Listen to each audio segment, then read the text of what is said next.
joining us. Good. Before we get started, I want to wish everybody a happy Thanksgiving. I want to make sure that we're all mindful of the time of the year. These kids fighting and straining and clawing and being away from their families and all that. And I'm sure you guys are all experiencing the same thing. So I want to wish all of you guys a very happy Thanksgiving. I'm sure you have a lot of things to be grateful for. I know that I do. And it's a wonderful time of year. So thank you for that. All right, we're going to keep it just to one question. We want to get through as many people as possible. So let's start with Dave Biddle, 247. Dave. Thanks, Mike. Hi, Kerry. Coach Day said the issues on defense are mostly a matter of execution. But is there anything about your scheme that you're reassessing at the current moment? Well, I think that there's constant questions about how we're doing things and things that you're always evaluating what you're doing and how you're doing it. And I think that's exactly what we're doing. So most of the things I would agree with Coach Day are execution based, but we've got to make sure that we're doing things that are going to be the best for everybody that's on the field. Thank you. All right, we'll go next to Joey Kaufman from the Columbus Dispatch. Joey. Kerry, how would you evaluate your pass rush this season? Obviously, you weren't here last year, but it seems last year they were able to get a lot more sacks this year, but the pressure this year has been as good as last year. How would you just kind of put the pass rush up? Yeah, I think we're getting very good pressure. I think that there's we had 28 pressures and 10 knockdowns in the game Saturday. We'd like for those things to finish in more sacks. Obviously, I thought their quarterback did a really nice job in standing in there and getting rid of the ball just before sacks under a lot of pressure, and he was an accurate thrower in those situations. But I think we've got a lot of guys that can rush the passer, and I do think they're putting a lot of pressure on the quarterback. Ready, next up, Patrick Murphy, 247. Patrick. Kerry, looking back at some of the big plays, I'm curious what you made of what was going on there. It looked like Marcus a couple times maybe jumped a route that he didn't need to, but your eyes better than mine. What did you see that needs to be fixed on some of those plays in particular?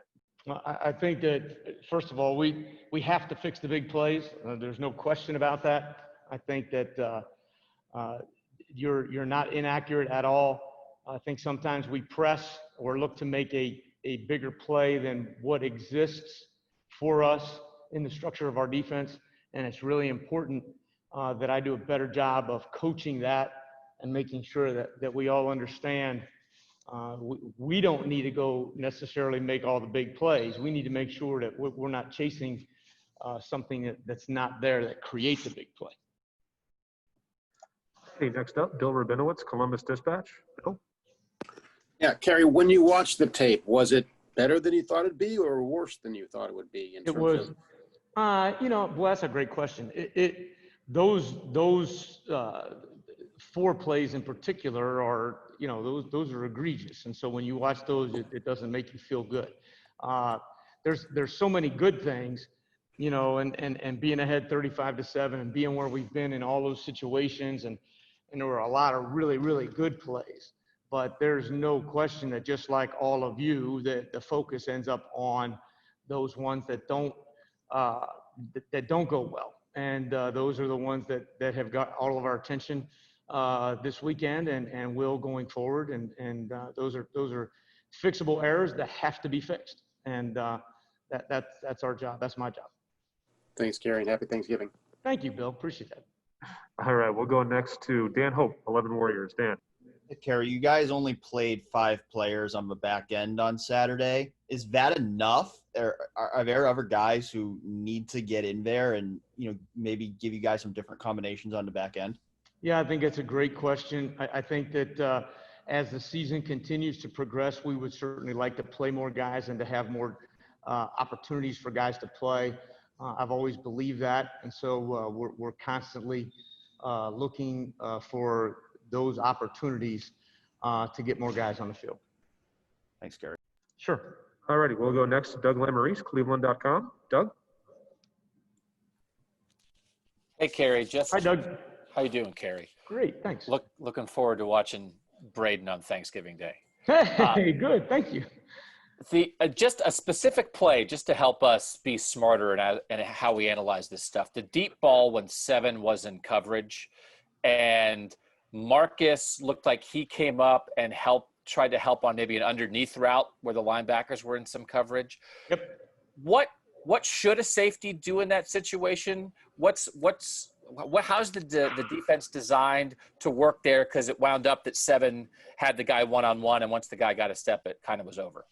Yeah, I think it's a combination of things. I think it's a single high defense. You'd like to have a single high safety in the deep post area.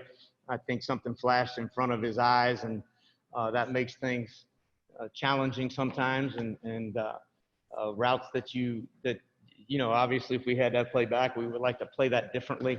I also don't excuse how we played it on the outside. We got to play that better there too. So you're accurate on both counts, but in single high defense, you would like to have that guy back there deeper.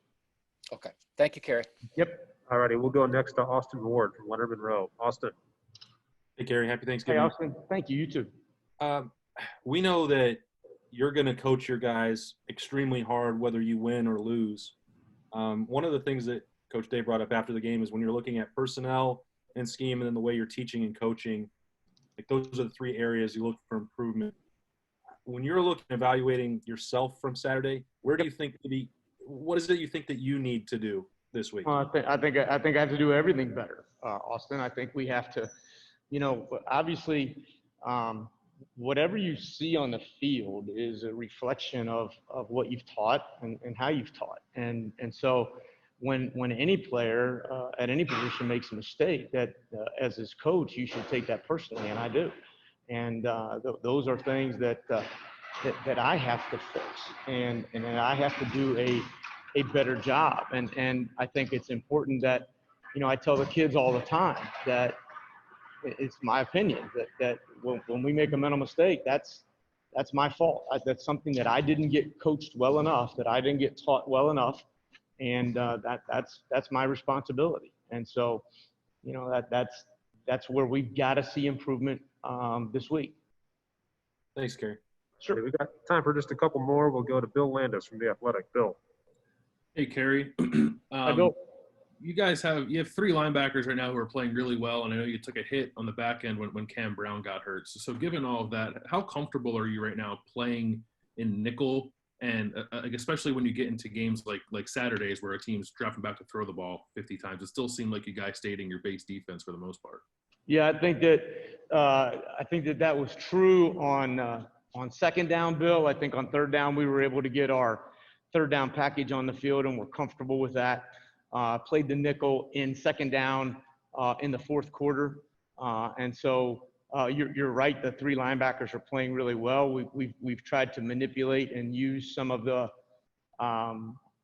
similar scheme types of things with that group that we've done with the nickel and the penny package. And so that's because they are playing well, and you do hate to take those guys off the field. So without giving away too many answers or too many secrets, I guess, I would say that those guys are playing well, and we're going to continue to try to enhance what we can do with them.